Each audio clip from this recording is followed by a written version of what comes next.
తాకట్లో ఉన్న మీ బంగారాన్ని విడిపించి ఆ రోజు ఆన్లైన్ రేటుకి కొంటాం. Sharma gold company. నమస్కారం, శ్రీమాత్రే నమః. ప్రస్తుతం మనతో పాటు ఉన్నారు శ్రీ విద్యాపీఠం వ్యవస్థాపకులు, గత 47 సంవత్సరాలుగా శ్రీ విద్యా ఉపాసనతో ఎంతో మందికి మంత్రోపదేశం చేసినటువంటి గురువులు శ్రీ గురు కరుణామయ్య గురువు గారు మనతో పాటు ఉన్నారండి. వారితో మాట్లాడి ఈ నవరాత్రులకు సంబంధించి మనకి ఎన్నో సందేహాలు ఉంటాయి, అవన్నీ కూడా గురువు గారి మాటల్లో విని నివృత్తి చేసుకుందాం. గురుగారు నమస్కారం అండి. నవరాత్రులు వచ్చేసాయి. మహిళలకి మరీ ముఖ్యంగా ఎంత ఇష్టం అంటే, ఈ శ్రావణం నుంచి చూసుకుంటే ప్రతి పండుగ విశేషంగా ఉంటుంది. అమ్మవారి ఆరాధన చేయాలని అందరికీ కుతూహలంగా ఉంటుంది. ప్రత్యేకించి నవరాత్రుల్లో భవానీ దుర్గాదేవి ఆరాధన పురుషులు చేస్తారు, అదే విధంగా మహిళలు కూడా మాలధారణ కానీ పూజలు చేయటం ఇవన్నీ చూస్తూనే ఉంటాం. నవరాత్రులు, ఈ నవరాత్రులు ఇంట్లో ఎలా జరుపుకోవాలి అనేది ఒక పెద్ద సందేహం అండి. నియమాలు వీటి గురించి తెలియచేయండి. ఒక మన అమ్మాయి పెళ్లి జరుగుతుంది అనుకోండి, ఇల్లంతా కోలాహలంగా ఉంటుంది, చాలా కొన్ని ఏర్పాటు చేస్తాం. అందుకే నవరాత్రి మహోత్సవం అన్నాడు, మహా ఉత్సవం ఇది. సో రోజు చేసుకునే పూజలు, నవరాత్రి నాడు చేసే పూజలు కొంచెం తేడా కనబడితే ఆవిడికి ఏ పూజ అయినా ఒకటే, అది మర్చిపోకండి. నాకు అంటే మనకి బాగా గ్రాండ్గా చేశాను తృప్తి, లేకపోతే అంతా ఒకలాగే ఉందనుకోండి, ఏ పండగ నాకు తృప్తి ఇవ్వదు. పండగలు అన్నీ ఈ ఎనర్జీ ఎలివేషన్ కోసం వచ్చిందే పండగ. ఒక్కొక్క పండగ ఒక్కొక్కలా చేసుకుంటాం. దీపావళి టపటపటపటప టపకాయలు కడితే అదో తృప్తి. అంటే భోగినాడు భోగి వంట ఇంట్లో ఉన్న అన్ని చెట్లన్నీ నరికేసి అవన్నీ పాడు చేసి మంట వేసేస్తే అదో తృప్తి. సో రకరకాలుగా ఒక్కొక్క పూజలో పాల వెల్లి పెడితే వినాయక చవితి అది చూసారా, యునిక్గా ఒక తృప్తిని ఇస్తుంది. అలాగే నవరాత్రుల్లో ఫస్ట్ స్త్రీలకని మొదలెట్టారు కాబట్టి అలంకరణ అక్కడ మొదలెడదాం. ఆ 9 రోజులు కూడా అమ్మవారిని మీరు ఎంత శ్రద్ధగా అలంకరించుకుంటారో, క్షమించాలి మిమ్మల్ని పొగుడుతున్నాను, మీలా అలంకరించుకోవాలి. అదేనండి అసలు దేహం, మంచి దేహం ఇచ్చారండి మనకి. అది అందం అన్నది ఇక్కడ కాదు, ఇక్కడుంది. నాలో ఉన్న అమ్మవారికి నేను దుద్దులు పెడుతున్నాను, నాలో ఉన్న అమ్మవారికి లిప్స్టిక్ రాస్తున్నాను, బులాకీ పెడుతున్నాను అనుకుంటూ చెయ్యండి. మీ అలంకరణ కూడా పూజ అవదా? మంగళ 100%. అంటే విపరీత అలంకరణ నేను అమ్మవారిని అర్చిస్తూ చేసేది. మీకు 64 ఉపచారాల్లో ఆవిడకి అలంకరణ ఎలా చేయాలో చెప్పాడు, అంతవరకు పర్వాలేదు. మిగతా అలంకరణ ఇంకో అట్రాక్షన్ కోసం చేసి, అంటే నేను విమర్శించను, అప్పుడప్పుడు అది మంచిదే అనుకోండి, కుర్రగారు ఉంటుంది కలియుగం తప్పను, కానీ అంత దానికే ఒక నియమం కింద ఒక రోజు అలా ఉండడం అంత పద్ధతి కాదు. సో మనకు వస్తే ఆడవాళ్ళు మంగళకరంగా కాస్త చీర కట్టుకోవాలి. ఏ భాగము సూర్యరశ్మి పడాలి, ఏ భాగం పడకూడదు అనేది శాస్త్రం. అలా ఉంటే మంచి మనసు బాగుంటుంది, ఆరోగ్యం బాగుంటుంది. సో ఈ భాగం ఎక్స్పోజ్ అవ్వాలి కాబట్టి చీరకే వెసులుబాటు ఉంది కాబట్టి చీర కట్టుకోమన్నారు. అయిపోయిందా? నెక్స్ట్ 1 2 3 4 జడ కట్టుకోవడం అయిపోయిందా? కట్టు బొట్టు ఈ రెండిటితో పాటు మాట. మిగతా అప్పుడు సూర్యకాంతంలా ఉన్న ఈ 9 రోజులు మాత్రం కాస్త సాత్వికమైన హీరోయిన్లా ఉండడానికి చూడాలి. సూర్యకాంతం మంచి ఆవిడండి అసలు. యాక్చువల్గా అలా అరిచినా కూడా మహాసాధ్వి ఆవిడ. నేను ఆవిడతో చాలా డ్రామాలు చేశాను చిన్నప్పుడు. మా అత్తగారు మనవడు అని భానుమతి దేవి రాశారు కదా, ఆవకాయ అన్నిట్లో నేను మనవడి కింద చేశారు ఆవిడ అత్తగారు. సో చాలా మంచి ఆవిడ. అలాగ మామూలుగా ఉన్నా కూడా నవరాత్రుల్లో మాత్రం మాట సౌమ్యత. అంటే నేను అనేది ఏంటంటే, ఇంట్లో ధూళి పెట్టుకుని నేను తోరణాలు కడితే ఏమందాం? నేను శుభ్రంగా ఉంచుకోవడం, కట్టు బొట్టు మాట తీరు నడవడిక, ఇది ఫస్ట్ ఇంటర్నల్ వర్షిప్. ఫోర్సిబుల్గానైనా ఆడవాళ్లే కాదు మగవాళ్ళు కూడా ఏదో బనీన్ వేసుకోవడం, లుంగి చుట్టపట్టుకోవడం అలా అలంకోలంగా ఉండకుండా మంచిగా ఒక శుభ్రంగా ఉండడం నేర్చుకోవాలి. నెంబర్ 1. నెంబర్ 2, నవరాత్రుల్లో 9 రోజులు, ఈసారి 10 రోజులు, 10 రోజుల్లో ఒక్కొక్క రోజు ఒక్కొక్క అవతారంతో అమ్మవారు దర్శనమిస్తుంది. ఈ అవతారం అంటే ఒక్కొక్క రకంగా ఈ 10 రోజులు నన్ను స్పెషల్గా నాకు బలాలు ఇస్తుంది. నాకు కావాల్సింది బాల మొట్టమొదటిది. ఆ బాల రోజుని నాకు కావాల్సింది ఐం క్లీం సౌ, సౌ క్లీం ఐం శాంతం, మనశ్శాంతి. అందుకే బాగా స్ట్రెస్ఫుల్గా ఉంటే బాలామంత్రం చెప్పుకోమంటాం. ఐం క్లీం సౌ, సౌ క్లీం ఐం. ఎనర్జీ బ్యాలెన్స్ అయ్యి మనశ్శాంతి వస్తుంది. మీకు కావాల్సింది శాంతిరస్తు, తుష్టిరస్తు, పుష్టిరస్తు, ఆరోగ్యమస్తు, ఐశ్వర్యమస్తు. పుణ్యాహవతనం చెప్తాడు. ఫస్ట్ ఏం కావాలి? శాంతిరస్తు. మనం ఏమో చేస్తున్నాం, ఇక్కడ నుండి వస్తున్నాం, ఐశ్వర్యం వస్తు. ఇది వెనక్కి వెళ్ళిపోయింది. గోల పెడితే ఎవరికి తప్పు? నాదే తప్పు. అంచేత శాంతిగా ఉండడానికి బాలావతారం. అంటే ఈ బాలావతారంలో ఉన్నారు కాబట్టి అమ్మవారు ప్రతిరోజు కూడా బాలా మంత్రం మీలో ఓం బాలాయ నమః లేదా ఐం హ్రీం శ్రీం బాలాయ, చాలా చిన్న మంత్రం చెప్పుకోవడం, ఓ జపం చేసుకోవడం. 108.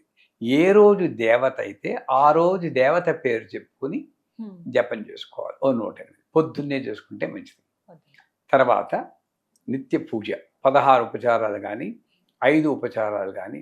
మంత్రం తెలియదు, చాలా మందికి మంత్రాలు తెలియవు, ఏమీ అక్కర్లేదు. గంధ పుష్ప ధూప దీప నైవేద్యాలు 5.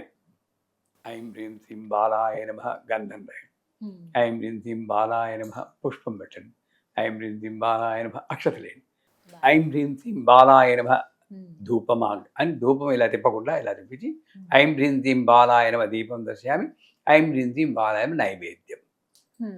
మీరు మనం మొదట్లో ఎప్పుడు మాట్లాడుకున్నాం, నైవేద్యాలు చేయడానికి మాకు శక్తి లేదు, రోజుకో నైవేద్యం చెప్తారు. సాధారణంగా బాల అయితే పాలకోవాలు, అన్నపూర్ణ అయితే దద్దోజనం, గాయత్రి అయితే పులిహార, చక్కెర పొంగలి, ఇలా ఏవో చెప్తారు, పాలపూరీలని. ఎవరు తింటున్నారు ఇవన్నీ? కాకపోతే నేను అమ్మవారి కోసం ఒక భోగం చేయడం కోసం చేయాలి. అందరికీ ఆ యొక్క శక్తి ఉండదు, ఓపిక ఉండదు, డబ్బు ఉండదు. అలాంటప్పుడు నా శక్త్యానుసారం చేయగలిగింది ఏంటంటే పరవాన్నం దధ్యోజనం. హాయిగా అన్నం వండుకుంటే కొంత పాలు వేసి బెల్లం వేసి 2 జీడిపప్పులు ఉంటే వేయడం, నెయ్యి వేసి కలిపిస్తే పరవాన్నం అయిపోయింది. కరెక్ట్ అయిన రెసిపీ కరెక్ట్గా చెప్పానా? నాకు వంటొచ్చుండే. అదే కొంచెం అన్నం పక్కన తీసి పెరుగు వేసేసి కొంచెం పువ్వు వేసి ఉంటే దద్దోజనం. ఈజీగా అయిపోయింది. ఎక్కువ టైము నైవేద్యాల పేరుతో వంటింట్లో గడపకండి. ఆ నీరసం అంతా అమ్మవారి ముందు ప్రదర్శించకండి. ఇక్కడే చాలా మంది ఇబ్బంది పడేది. చాలా యాక్టివ్గా ఉండాలి. అయిపోయిందా? అలాగా నైవేద్యాలు యథాశక్తి పెట్టండి. ఈ 10 రోజులు ఇదే విధంగా శక్తి లేని వారు ఉంటాయి. మీకు శక్తి ఉండి పరవాన్నం చూసుకుంటుంది, అక్కడికే పరిమితం. అంతే, అక్కడే పరిమితం చేస్తుంది. శక్తి ఉన్నవారు వేరు, శక్తి లేని వారి సంగతి నేను చెప్తున్నాను. సో అయిపోయాక పంచోపచార పూజ చేస్తారు. తర్వాత ఈవినింగ్ ఏం చేయాలి? పొద్దున్న త్రికాల పూజ అయితే మంచిది. అట్లీస్ట్ పొద్దున్న సాయంకాలం ఏం చేయాలి? ఈ పొద్దున పూజ చేశాక కాస్త వండుకున్నది ఒక్క మనిషినైనా ఎక్స్ట్రాగా పిలిచి పెడితే మంచిది. వాళ్ళకు కూడా ఈ బఫే సిస్టమ్ అని ముష్టాళ్ళ ఇస్తాను చూడండి చేతిలో, అది వద్దు మనకి. వాళ్ళ ఎంగిలి ప్లేట్ పట్టుకుని అంతటా వెళ్ళడం ఈ సిస్టమే వద్దు మనకి. హాయిగా కింద కూర్చోలేకపోతే కుర్చీలో మీరు వడ్డించాలి. ఇది 2వ నియమం. అది అన్న శాంతి అండి. అది ఎవరికో చేత వడ్డించడం కాదు, మీరు వడ్డించాలి. కొసరి కాస్త వేసుకోండి, బాగుందండి, తినండి. ఈ నడవడిక అన్న కట్టుబుట్టు ఇక్కడ వస్తుంది. పూజ అయిపోయింది, నైవేద్యం అయిపోయింది. తర్వాత సాయంకాలం కూడా ఇంకో పంచోపచారము అక్కడ ఏం చేస్తారు? బాల కదా ఇవాళ బాల అష్టోత్తరం చదువుతారు. అది ఎక్కడైనా మీకు దొరుకుతుంది వెబ్సైట్కి వెళ్తే. అలాగే ఏ రోజు దేవత అయితే ఆ రోజు దేవత యొక్క అష్టోత్తరం. వీళ్ళకు కూడా రంగులు కూడా చెప్తారు.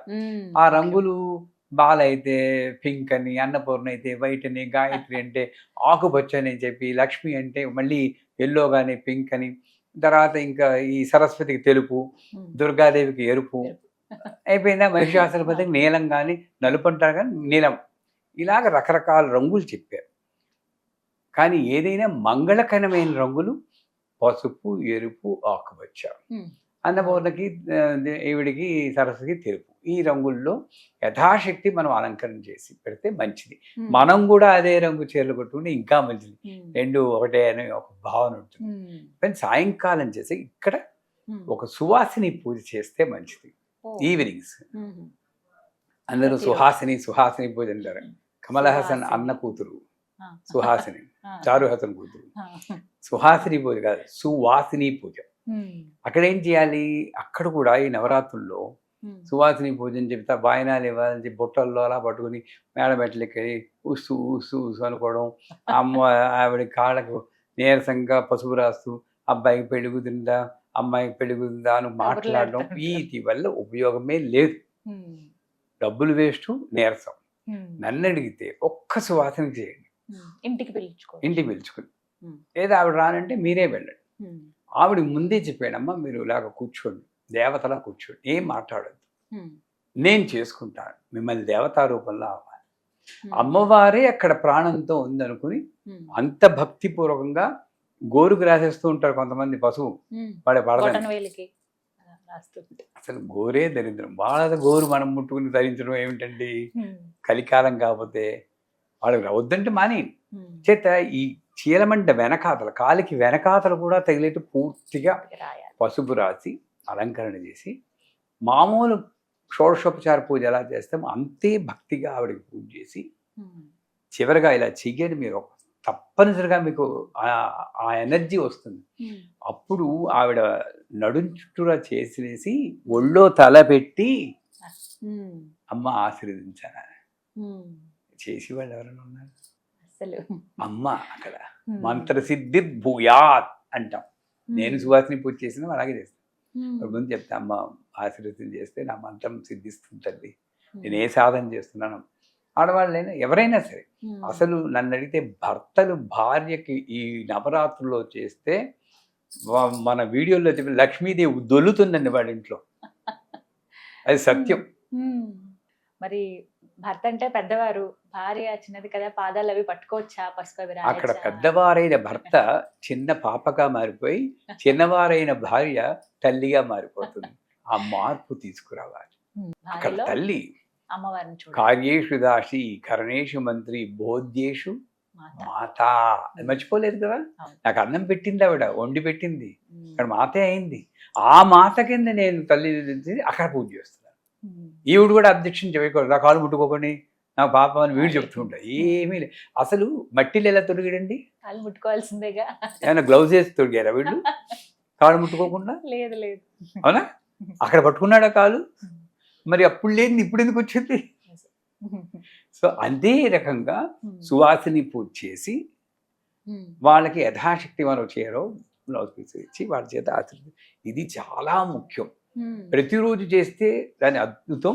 లేదంటే కనీసం ఇందాక చెప్పినట్టు పంచమి, అష్టమి, నవమి, దశమి ఈ 4 రోజులు చేస్తే మంచిది. చివరగా ఆ రోజు ఆ సువాసిని పూజ అప్పుడే పాటలు ఉంటే పాటలు పాడటం, డాన్స్ చేస్తే భరతనాట్యం మా పిల్లల చేత చేయించుకోవచ్చు. అప్పుడు సుధా సంగీత రసిగా అంటుంది. ఆవిడికి చాలా ఇష్టం, ఆనందంగా ఉండాలి. 10 రోజులు ఎన్ని కష్టాలున్నా సరే, ఎంత నడుము నొప్పి పెడుతున్నా సరే, ఎంత ఆర్థిక ఇబ్బందులు ఉన్నా సరే, 10 రోజులు మీరు ఆనందంగా యాక్ట్ చేయండి పోని. అది నిజంగా సిద్ధిస్తుంది 11వ రోజు. ఈ సత్యం. అమ్మవారికి ఆనందం కావాలి, ఇదురోమని ఏడుస్తూ చేయకూడదు. అంచేత నాట్యము, సంగీతము అక్కడ మీరు పాడాలి, కళలు పాడాలి. ఏ సినిమా పాటైనా పాడండి, ఏం అక్కర్లేదు. నాకు పాటలు రావాలంటే పిల్లల చేత పాడించండి. వాళ్ళకు కూడా స్పిరిచువాలిటీ అంటే ఇంట్రెస్ట్ వస్తుందండి. నేనేం చేస్తున్నాను, దేవుడి పాటలే పాడాలి, నువ్వు ఇంకే పాడకూడదని వాళ్ళు దూరం వెళ్తున్నారు. నువ్వు ఏదో ఒకటి పాడమ్మా ఆనందంగా అంటే పిల్లల దగ్గరికి వస్తారా? తర్వాత నేను భక్తి పాటలు నేర్పుతాను, అలాగని అక్కడ వదిలేను. అక్కడే నాక్ మనకు ఉండాలి తల్లిదండ్రులకి. సో వాళ్ళ చేత పాటలు పాడించి డ్యాన్స్ ఆడి ఆనందంగా గడిపి సాయంకాలం పూట వీలుంటే హోమం చేయడము, మళ్ళీ లేకపోతే పారాయణ. అక్కడ ఇందాక చెప్పిన లలితా సహస్రనామం పారాయణ అది చేసుకో, అది కూడా సామూహికంగా చేస్తే మంచిది. సామూహికంగా కూడా అందరూ ఒకే కోరస్తో పలకాలి, కానీ నన్ను పట్టుకో చూద్దాం అని పరిగెడుతూ ఉంటారు కొంతమంది.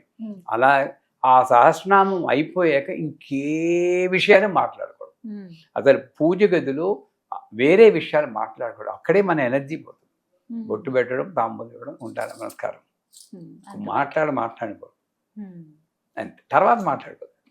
ఇలాగ 10 రోజులు 10 అవతారాలకి 10 రంగుల వస్త్రాలు ఇందాక చెప్పాం. పువ్వులు కూడా రకరకాల పువ్వులు, మందారాలు ఉన్నాయి. ఆవిడకి కావాల్సినవి ఏంటి? మందారం, పారిజాతం, చామంతులు, ఎర్రగన్నేరు, సంపంగి పూలు, ఆకుపచ్చ, పసుపు రంగు సంపంగి, ఇలా రకరకాల పువ్వులు ఉన్నాయి. ఇవన్నీ కూడా ఒక్కొక్క రంగులో ఉంది. ఆ రంగులన్నీ కూడా మన మీద ఒక పర్పుల్ కలర్ పువ్వు కూడా ఉంది, నీల కలువలాగా. ఆ నల్ల కలువ, నీల కలువ అంటారు. ఆవిడ చేతిలో పట్టుకున్నటువంటి 5 బాణాల్లో ఒక బాణం, అది 5 పుష్పాలు అంటే అలాగ రకరకాల పుష్పాలు యథాశక్తి. అక్కడ కూడా యథాశక్తి మల్లెలు, జాజులు, వేసంగి అయిపోయి మల్లెలు దొరుకుతాయి లేదు కానీ దొరికితే అవి, వాటితోటి ఒక్కొక్క రోజు ఒక్కొక్క దేంతో పూజ చేస్తే ఈ 10 రోజులు కూడా ఈ పూజ ఉండాలి, నాలో మార్పు ఉండాలి, సువాసిని పూజ కూడా ఉండాలి. అంటే మనిషిలోనూ నేను దేవుణ్ణి చూస్తున్నాను, విగ్రహంలోనూ దేవుని చూస్తున్నాను, నాలోనూ దేవుని చూస్తున్నాను. కానీ నేను దేవతలా ఉంటాను, అలంకరించుకుంటాను, మాట్లాడతాను, అలాంటి నడవడిక చూస్తాను. ఈ 3 సమన్వయం అయితేనే త్రికరణ శుద్ధి. అది మనందరికీ సిద్ధించాలని కోరుకుంటున్నాను. ఆహార నియమం ఎటువంటిది పాటించాలి? ఆహార నియమాలంటే ఒక్కొక్కడికి ఒకటి ఉంటుందండి. ఉపవాసం ఉంటారు. నేను న్యూజిలాండ్లో ఉన్నప్పుడు 10 రోజులు ఏం తినలేదు. తినకుండా రోజు గ్లాసులు పాలు తాగి చిన్న అరటిపండు తినాలో లేదో అది. అతను మొట్టమొదటి 3 రోజులు మాత్రం కొంచెం ఇబ్బంది అనిపించింది. వాళ్ళందరూ ఆవకాయలు కలుపుకుంటుంటే తట్టుకోవడం చాలా కష్టం అనిపించింది. తర్వాత అలవాటు అయిపోయింది.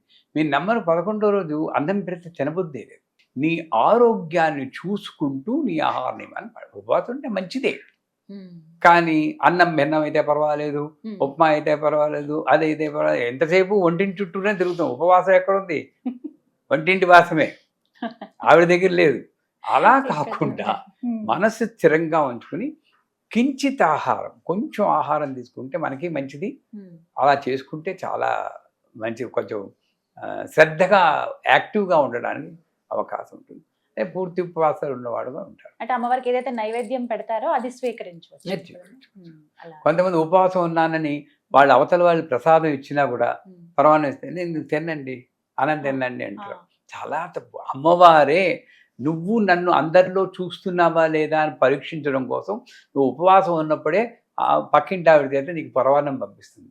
ఆవిడ తల్లిండి, పిల్ల కడుపు మార్చుకుంటే ఆవిడ మాత్రం ఎలా ఉంటుంది? తినవే అని చెప్పి పంపిస్తుంది. నేనే ఉపవాసం అండి తినను అని చెప్తా. సత్యనారాయణ వ్రతంలో 5వ అధ్యాయంలో తుంగధ్వజుడు అలాగే ప్రసాదం వస్తే తిన్నగిరిస్తాడు. అలాగ ప్రసాదం అన్నప్పుడు మాత్రం మనం కించిత్ తీసుకోండి, అలాగని ఎక్కువ కించిది. సో యథాశక్తి ఉపవాసం చేయడం మంచిది. ఇలాగ ఇన్ని నియమాలు పాటించుకుంటూ, నియమాల కింద కాదు, ఇది ఒక లైఫ్ స్టైల్ కింద, నా జీవన నియమాల కింద ఒక స్పెషల్ లైఫ్, 10 రోజులు ఇంకో జీవితం గడుపుతున్నా అన్న భావంతో చేస్తే తప్పకుండా గొప్ప ఫలితాలు వస్తాయి. ధన్యవాదాలు గురువు గారు.